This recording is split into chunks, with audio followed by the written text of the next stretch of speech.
तो ये बाहर से देखने में धीर, अधीर, गंभीर हैं, लेकिन अंदर से उतने ही चंचल, ज्वालामुखी, उतने ही छटपटाने वाले, अच्छा, जल्दी से जल्दी चीज़ों का रिजल्ट पाने की लालसा रखने वाले।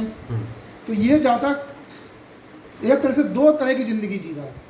एक ज़िंदगी वो है जहाँ ये बचपन में है, जहाँ सब चीज़ इसको जल्दी जल्दी चाहिए, हर चीज़ के लिए हाथापाई करनी है, कुछ भी मिल जाए मुझे चाहिए। और दूसरा इसका हो गया कि किसी को मालूम ना पड़े कि मुझे जल्दी है।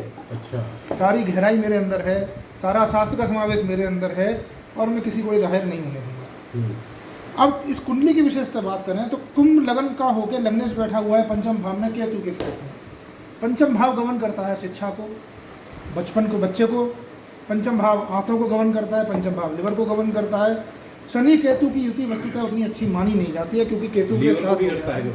हाँ जी, हाँ जी। और ये तो दारू तो छोड़नी पड़ेगी। शनि केतु की जो गति होती है, जो युति होती है, वो एक तरह से प्रेत युति का भी निर्माण करती है। तो कहीं ना कहीं इनके ऊपर में ऊपरी बाधा किया कराना, इसके असर बहुत जल्दी होंगे, इनको नज़र भी बहुत जल्दी लगेगी।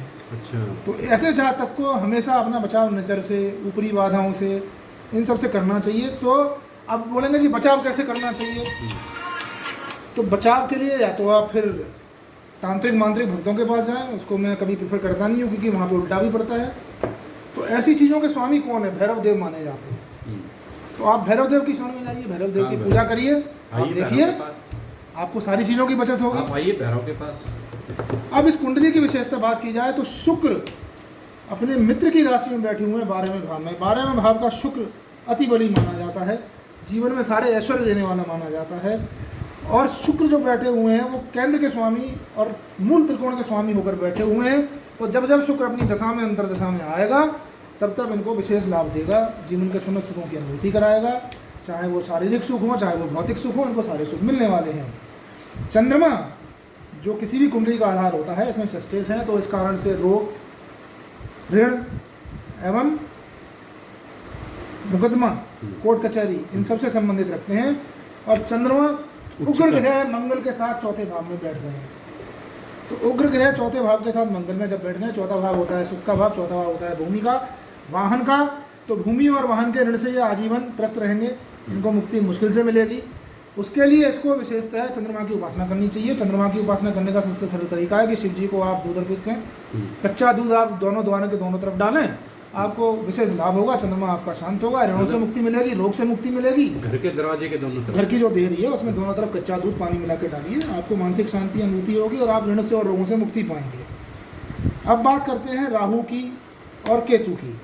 इस कुंडली में राहु और केतु बैठे हुए हैं 5वें भाव में और 11वें भाव में।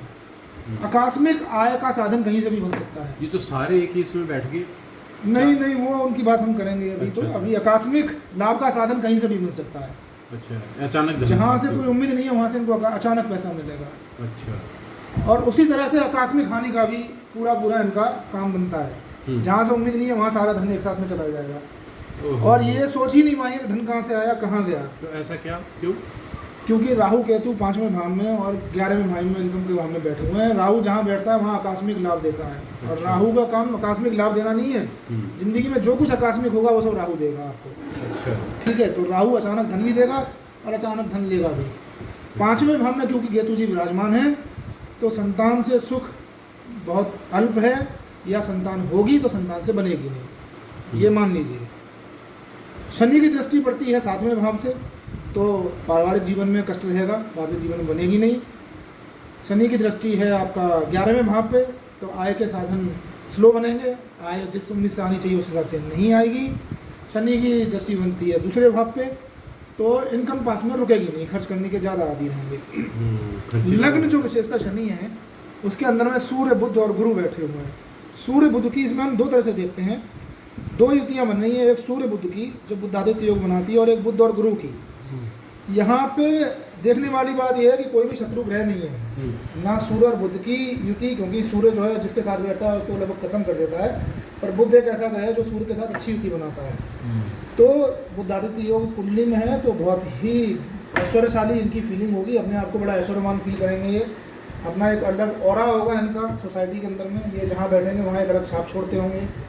और बुध और गुरु की युति, क्योंकि बुध भी अपने आप में बुद्धिमान है, बिजनेस के क्षेत्र में है, और गुरु का ज्ञान का द्योतक ही है, तो जब दो ज्ञानवान व्यक्ति एक साथ बैठते हैं तो आदमी में अहंकार आता है, तो कहीं ना कहीं अंदर इनके अहंकार भी पनपेगा, और वो अहंकार में ये कई बार सही डिसीजन लेने से रह जाते हैं, जो डिसीजन इनको लेने चाहिए वो ये नहीं ले पाते हैं।